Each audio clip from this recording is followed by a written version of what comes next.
TikTok যে আমাদেরকে ধ্বংস করে দিচ্ছে তার প্রমাণ হচ্ছে মামুন। এই মামুনের কারণে কতগুলো মেয়ে মানুষ আজ ধ্বংসের দ্বার প্রান্তে। যেমন লায়লা, এই লায়লা এবং মামুন টিকটকের মাধ্যমেই তারা অনুশোচনা শুরু করেছেন। সেই প্রিন্স মামুন এবং লায়লা দীর্ঘদিন যাবৎ তাদের যে নোংরামি, সেই নোংরামির অবসান ঘটিয়ে এখন আবার শুরু করেছেন নতুন আইনজীবী লিজা।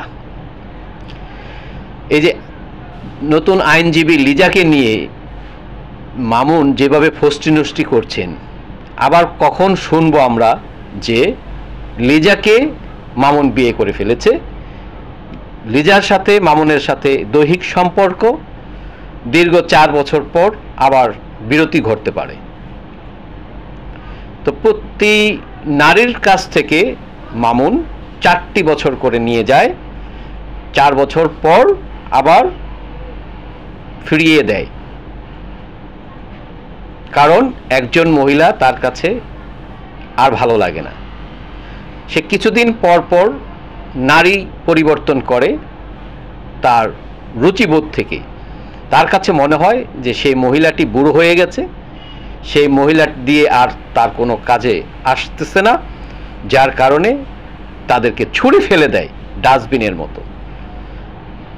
মামুন লায়লার কাছ থেকে যে পরিমাণের টাকা হাতিয়ে নিয়েছেন এটা সাধারণ জনগণ জানে, বুঝে, তারপরও কিন্তু দেখেন মামুন বড় গলায় কথা বলে।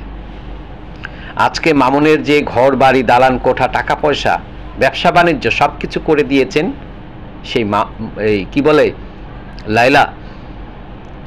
লায়লা তাকে মন প্রাণ দিয়ে ভালোবাসতেন, এ কারণেই যে একজন যুবক ছেলে পেয়েছেন তিনি স্বামী হিসেবে।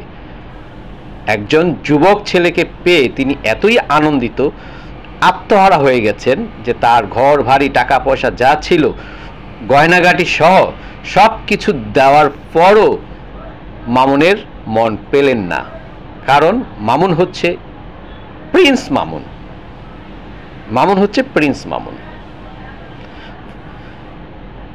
যার কোনো পরিচয় ছিল না, যার কোনো পরিচয় ছিল না, সেই মানুষটি আজকে সমাজে প্রতিষ্ঠিত একমাত্র লায়লার কারণে।